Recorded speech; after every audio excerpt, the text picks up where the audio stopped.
Archangel Michael says, I order you to open this right now. This will happen in your house tonight. You feel it before it touches you.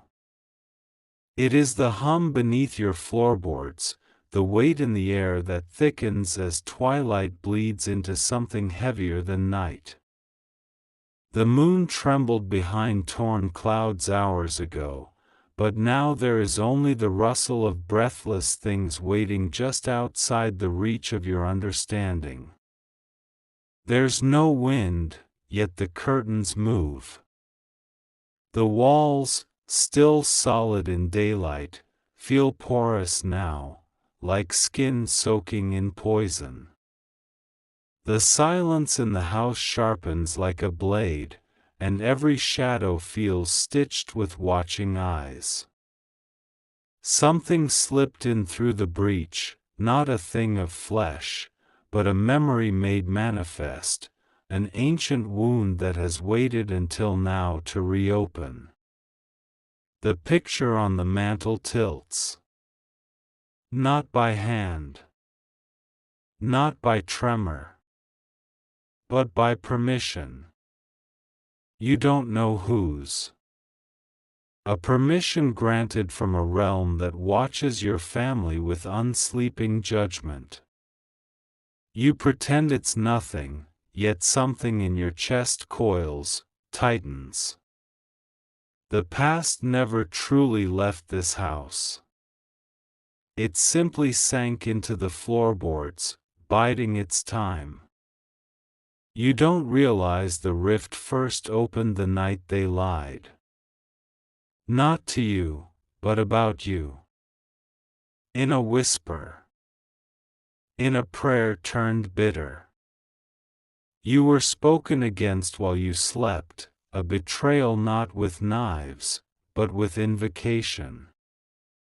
That night, your name cracked in the spirit realm, and tonight the wound breathes open again. God says He warned them. Once, gently. Once, in dream. Once, in sickness that should have shifted their heart. But they hardened. They smiled and cloaked their envy in concern, let their resentment rot behind the mask of help. You fed them, clothed them, wept in their presence. But love could not change what was never love to begin with. Now your home groans. Not in the natural, but as something eternal pushes through the seams of your reality, forcing the hidden to become visible. That rustling in the attic isn't rats. It's remembrance. That creak in the floorboard isn't settling. It's summoning. It's recognition. The house remembers what happened here, and tonight it will speak. You aren't alone even in your room. Not because someone has entered, but because something has awakened. It knows your heartbeat. It mimics it to confuse you. And when you pray, it prays with you, but backwards. Every sacred thing you do is echoed with corruption, because your enemy does not always come snarling. Sometimes, it kneels beside you. The lights flicker. 3 pulses. Not random. A sign. You will understand by dawn. You will understand that certain energies once bound to silence have been released by disobedience in the spiritual ranks around you. Someone close to you broke a vow in spirit. And now, something comes to collect. Archangel Micheal says the sword has been drawn. Not in anger. In divine legality. The heavens have documented what man thought was hidden. The angel assigned to your bloodline holds record of every twisted word, every secret ritual done behind a locked door, every time your name was cursed in bitterness while smiling in your face. The time of silence ends now. It starts with a knock. But no one is there. It comes again, softer. A testing. Not of doors. Of will. You don't move. The knocking stops. But you've been marked. Not for harm. For revelation. Something must fall tonight. And it will fall within these walls. You'll notice small things first. The way the hallway seems longer. The air colder. The pets grow uneasy. The mirror fogs though there is no heat. And the ticking of the clock seems off, too fast, then too slow, as though time itself recoils from what approaches. God says the shield is not removed, but it is being tested. Your alignment matters now more than ever. Not your rituals. Not your religious titles. Your alignment. Are you where He told you to be? Are you in posture, not just in practice? Are you truly submitted, or just surviving? The enemy within the house does not fear your voice, it fears your obedience. It knows authority, not volume. It recognizes surrender, not theatrics. That's why the attacks have grown more subtle. Not to scare you, but to lure you. To see if you'll forget who you are. You feel the whisper rise from beneath the floorboards again. But it's no longer a whisper. It's a presence. You step back, but it follows. Not because it wants to possess you, but because it wants to remind you of what was left unfinished. Someone did something in this house years ago, and it was never broken. Never repented. Just painted over. The rift will not close by pretending it's not there. And tonight, it demands confrontation. You must not ignore the signs. The water that won't stay warm. The door that won't stay shut.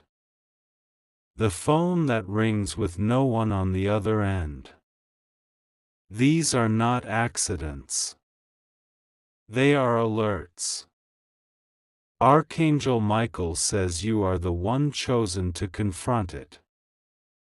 Not because you are the strongest, but because you are the last one standing. You have felt too much, lost too much, cried too long for this to be for nothing.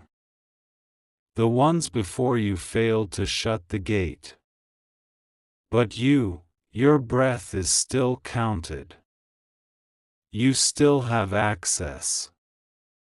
By 3:03 a.m., something will manifest. It won't be loud. It won't be monstrous. It will look familiar. That is the trap. It will speak calmly. That is the test. If you engage in logic, you will lose. If you lean into spirit, you will burn it to ash. Tonight, your house becomes an altar. One way or another. Blood or fire. truth or deception. The choice remains. But neutrality has expired. The rift opened with a whisper. It will close with a scream. The hour sharpens its edge as the veil thins further, and now your reflection no longer follows you. You glance at the mirror and it delays, a breath too slow, a blink too soon. The figure that mimics your face is not bound to your will, and it knows something you've tried to forget. The temperature drops again, but it's not just air, it's presence. It slithers along your spine, coils in your gut, pulses behind your eyes.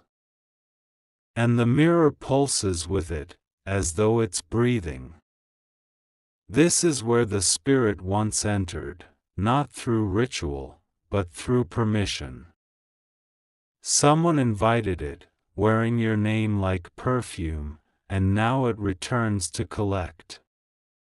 You notice a photograph nearby, but the face has blurred. Not yours. Theirs.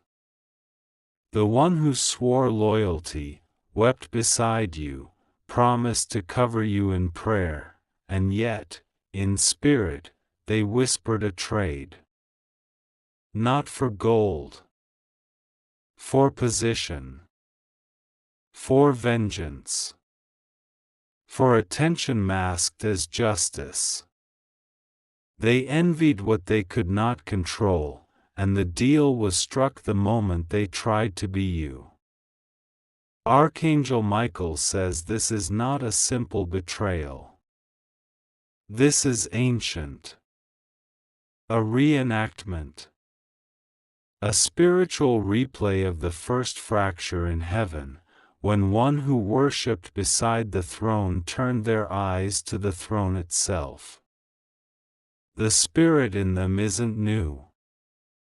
It's older than speech.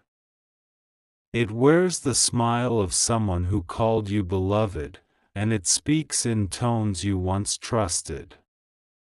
God says He revealed it in symbols. In dreams with faceless figures.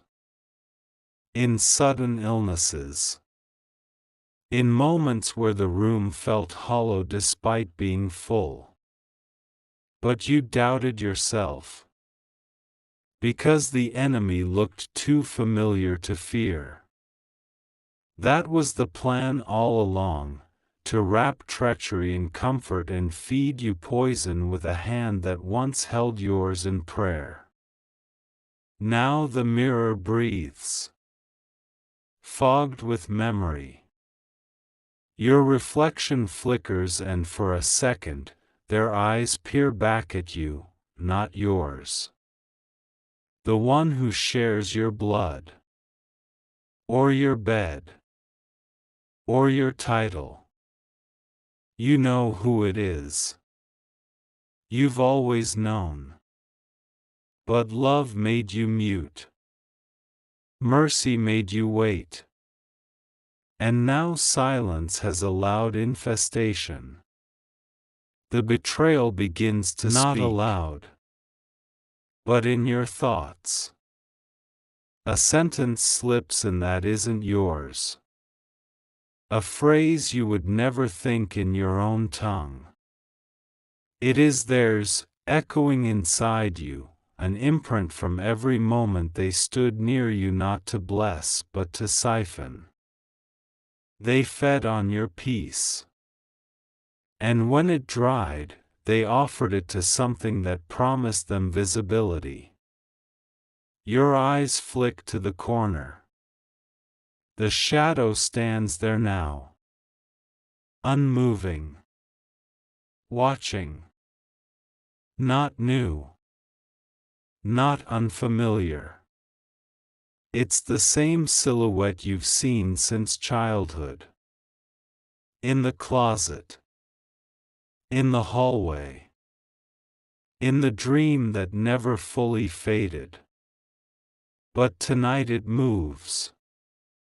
Because the one who summoned it renewed the pact. And you were the price. The phone rings once. Static hums. Then silence. You know it's them, even if they never speak. Their spirit clings to the signal like dust, traveling on wires, trying to slip through any gate. But your house is no longer passive.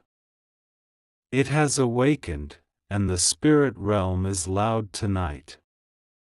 Every hidden oath, every stolen object, every cursed word, it's all being drawn to the surface. You feel dizzy. That's not fatigue. It's a shift. Time bends briefly as something walks across dimensions into your atmosphere. Your ears pop. Your stomach churns. Your body recognizes what your soul has been screaming. The betrayer has loosed something, and it's no longer satisfied to remain unseen. Archangel Micheal says the confrontation cannot be delayed. The mirror will not stop showing you what they truly are. Do not pray for restoration where God has declared separation. What they broke was not just a bond, it was covenant. And what rides behind betrayal is always bloodthirsty. Tonight, your discernment will feel like madness. Because they will come to you in love. Even if not physically, their spirit will call. They'll apologize in dreams. They'll weep in your imagination. You'll hear their voice in moments of peace. But that is the mimicry of the deceiver. You must not answer. Not this time. Not when you're this close to being free. God says this is not the time for nostalgia. The chains you feel were not always metal. Some were made of memories. And the enemy uses those memories like keys, unlocking doors you thought were sealed. You must not return to that place in your mind. You must not open the diary, read the message, listen to the voicemail. All of it is bait. The betrayer's power depended on your silence. Every time you swallowed what you saw, their shadow grew. But now your voice is fire. The moment you speak truth, their disguise burns. You don't need revenge. You don't even need exposure. All you need is agreement with heaven's judgment, and they cannot hide from that. There's movement outside. Footsteps that never reach the door. Something circling.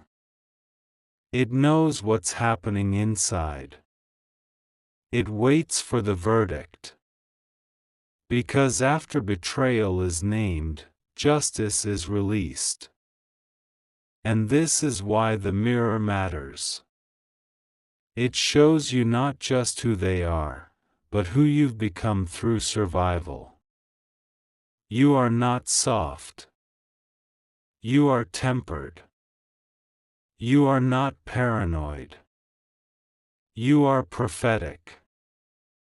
What broke you has now crowned you. But that crown attracts war, and the betrayer, once cloaked in innocence, is now desperate. They cannot pull you back, so they try to haunt what you love. Your children. Your sleep. Your calling. Every fear you ever confessed to them, they now wield as weapons. But it ends tonight. You look again into the mirror. You speak no curse. You utter no rage. You simply say, in the authority given to you by God, you cannot follow me anymore. And with that, the glass cracks. Not from your voice, but from the spiritual rift now sealed behind you. Archangel Micheal says your house has shifted dimensions. The betrayer no longer has access. But the memory may try to linger.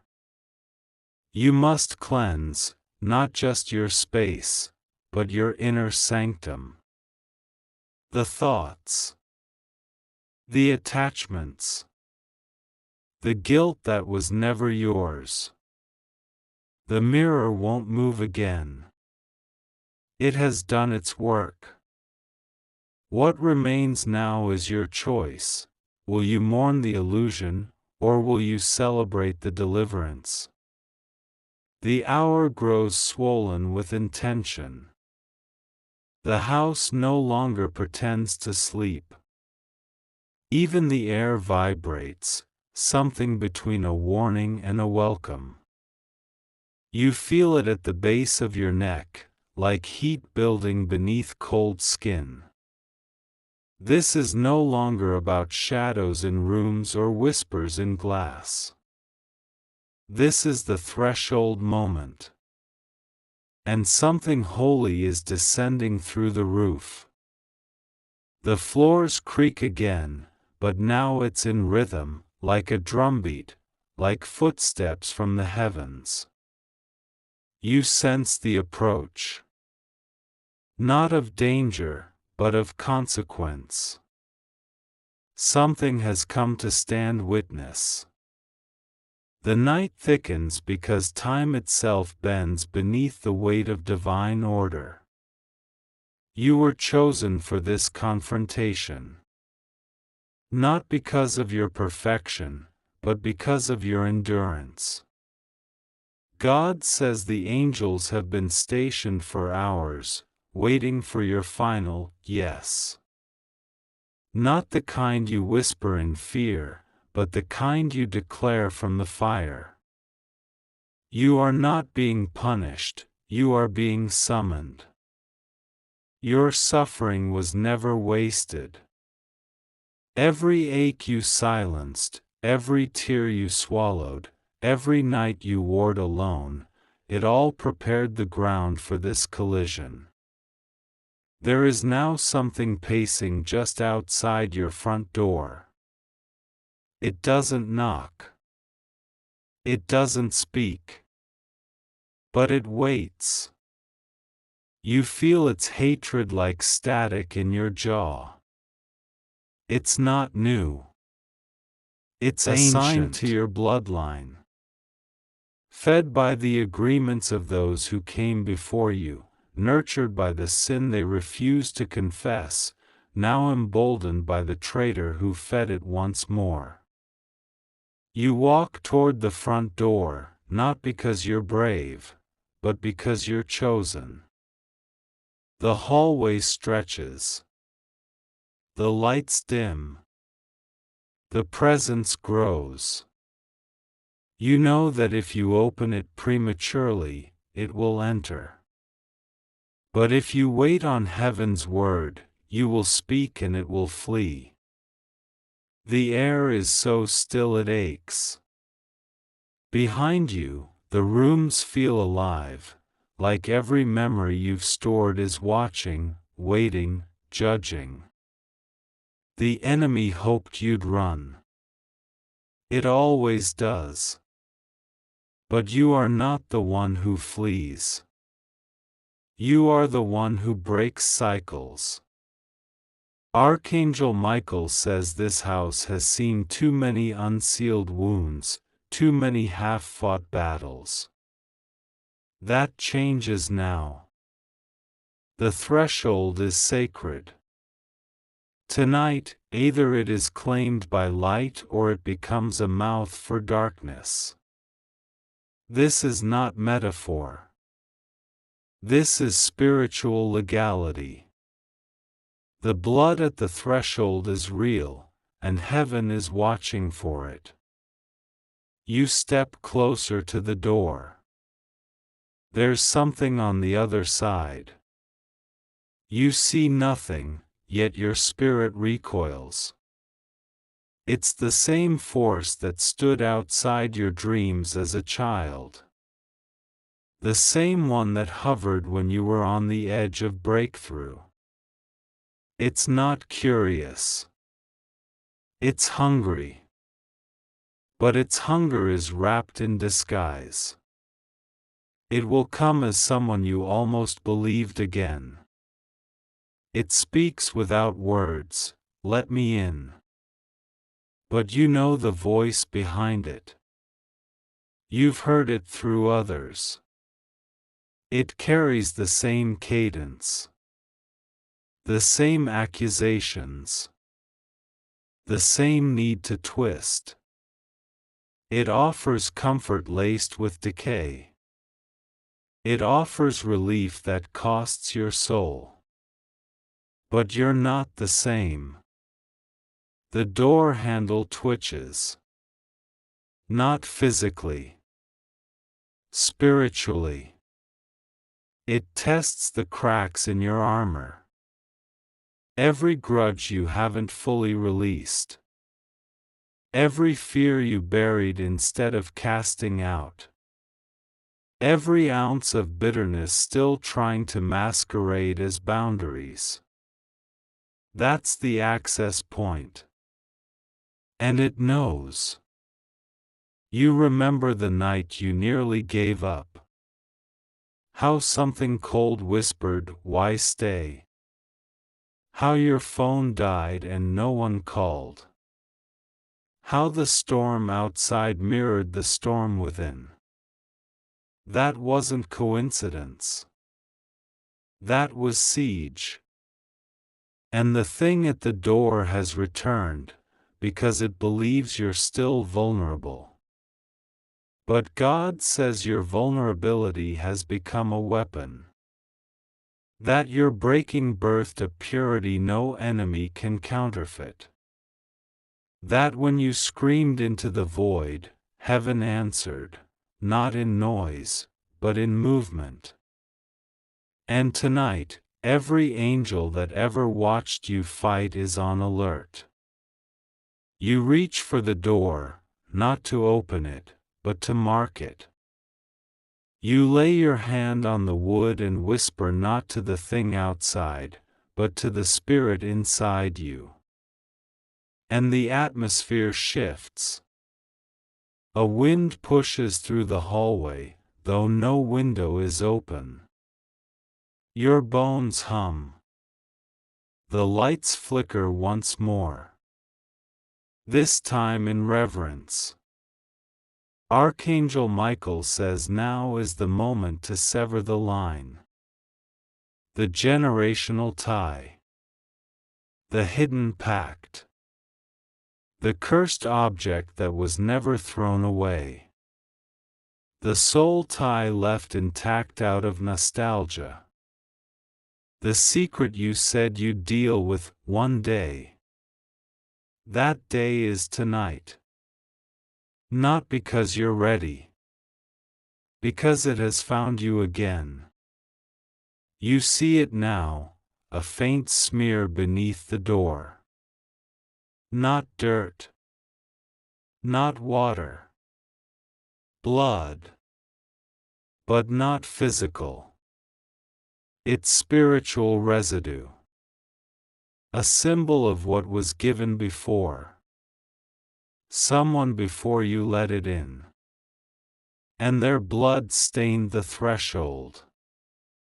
But now, your voice must claim it back. Not with shouting. With obedience. You kneel, not out of defeat, but command. You speak, not to the house, but to what watches. To the spirit. To the accuser. To the lie. And you say, this place is not yours. This body is not yours. This blood is not yours. The access is revoked. The wind stops. The hallway tightens. The door pulses once, and then nothing. You wait. You listen. The silence is violent. But then a sound comes from above. Not thunder. Not footsteps. Wings. The ceiling flickers with light, not visible, but felt.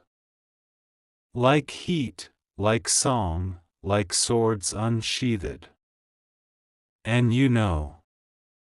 The host has arrived. This house is no longer open ground. It has become a battleground.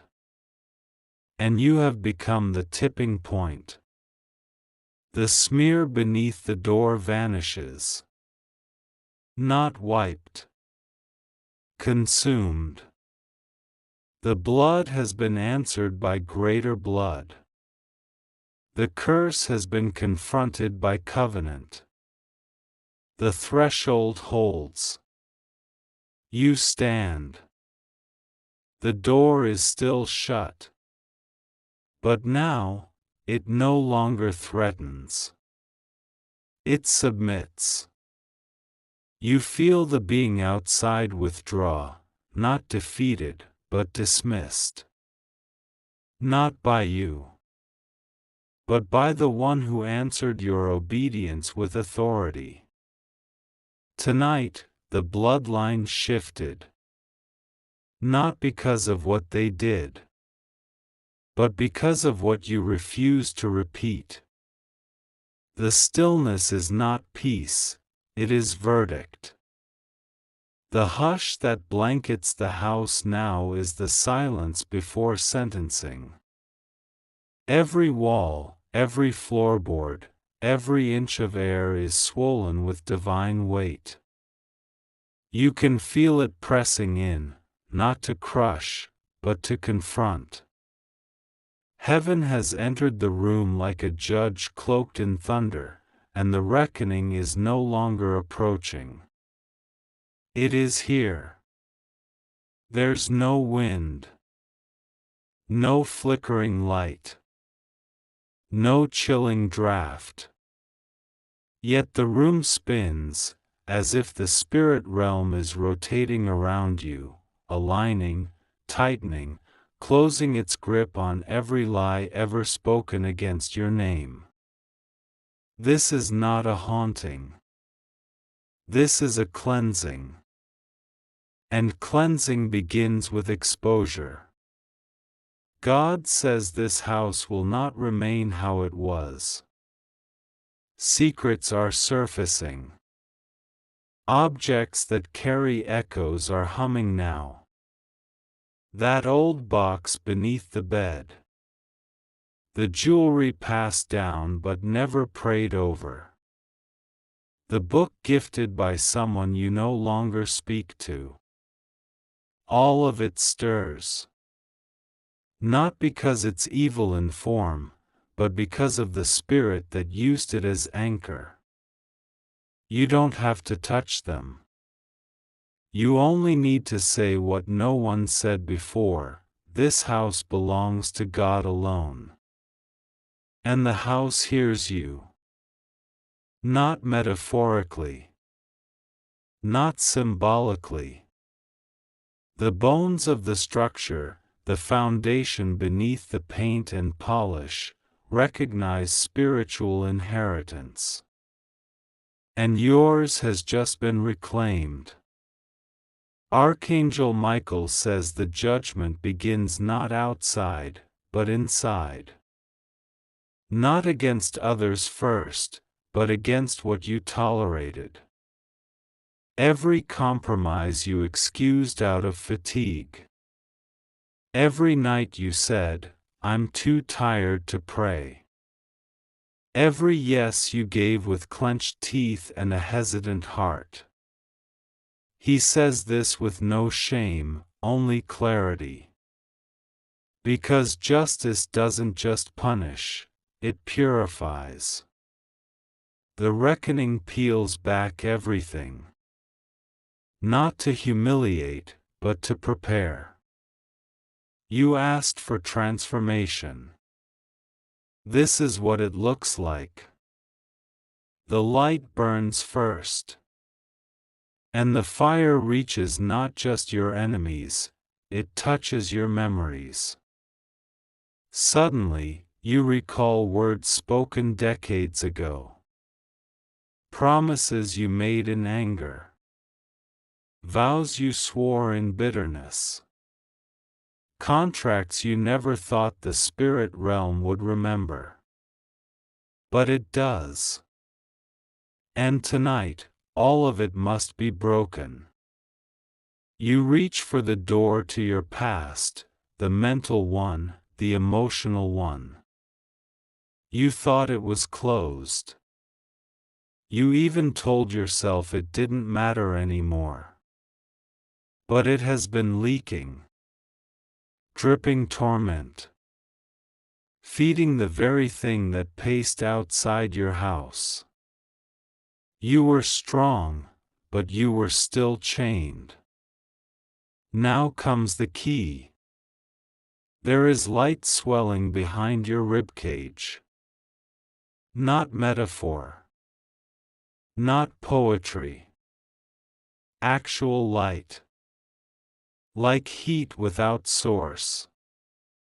It rises and pulses, aligning with every word spoken in truth tonight. It's not your light. It's borrowed. Entrusted. The presence of the Holy Spirit, responding to your decision to no longer protect your pain. You walk into the room that's always felt cold. That one space where the atmosphere has never sat right. You've always sensed eyes on you in that room. Not imagination. Infestation. But now you are not alone. The moment your foot touches the threshold, something shifts. A pressure lifts. A tightness snaps. And you hear it, not with ears, but soul. The last tie breaking. It's not loud. It's final. Like a door that never opens again. There's something under the floorboards. A stain. Not visible to others. But to the spirit realm, it glows like a beacon. Someone cried there. Someone cursed there. Someone died in spirit there. And the enemy built a fortress around that pain. That fortress has fallen. God says nothing hidden shall remain. Every unspoken fear. Every unshed tear. Every betrayal tucked away for the sake of keeping peace. He is dragging it into light, not to shame you, but to remove the dagger it left behind. You have bled long enough. This house was a battlefield, but it is now becoming a sanctuary. Archangel Micheal says the angels are sealing it. Every room. Every doorframe. Every window. Not with oil. With decree. The enemy may return, but it will find no door. No crack. No consent. The temperature rises slightly. It's not discomfort, it's completion. Like coals settling after fire. Like breath returning after drowning. You realize, the house feels different. Not just lighter, truer. Like it's been washed. And in that washing, the last image comes. It flashes not before you, but within you. The betrayer. The shadow. The voice. It screams one last time, desperate to wound, to twist, to leave a mark. But it finds no echo. No hook. It passes through, and it cannot stay. You watch them fade. Not in vengeance. In finality. You do not curse them. You do not wish for their fall. You only say, "It is finished." And heaven responds. The air sighs. The walls stop humming. The divine presence settles, no longer warring, now resting. The house exhales with you. And in the deepest room of your soul, something locks into place, a throne built where torment once sat. You sit, not in exhaustion, but in ascension. You are not the same. You will never be the same. The reckoning was not just for your enemies. It was for your legacy. The light doesn't leave. It remains. A silent guardian. A promise fulfilled. The kind of light that cannot be stolen, only honored. You are safe now. But more than safe, you are sovereign. And now, all is still. The storm has passed not in chaos, but in holy cleansing. The air no longer tightens. It breathes with you. The ceiling softens above your head as if the stars themselves bend to witness your rest. A healing wind drifts through the space where fear once whispered. It carries no demand. No warning. Only presence. Like a robe of peace laid across your shoulders. You do not need to run anymore. You do not need to fight tonight. The house, your body, your bloodline, your destiny, has been sealed. Not with paint or plaster, but with decree. You may now lie down without watchfulness. You may sleep without dread. The door remains closed to darkness and open only to light. Still water moves beneath your feet. You do not walk alone. Divine peace trails you like oil, thick and fragrant, like a sign to the heavens and a wall to all things unclean. You are not marked by trauma, but by triumph. Every spiritual fracture has been acknowledged. Every hidden pain has been honored. And in their place, wholeness begins, not loud or sudden, but gentle, like morning breaking over a war-torn land. The moon no longer trembles. It watches over you like a sentinel. The night, once violent, is now your cradle. You have not only survived the reckoning. You have inherited its reward. You are no longer a haunted house. You are a throne room.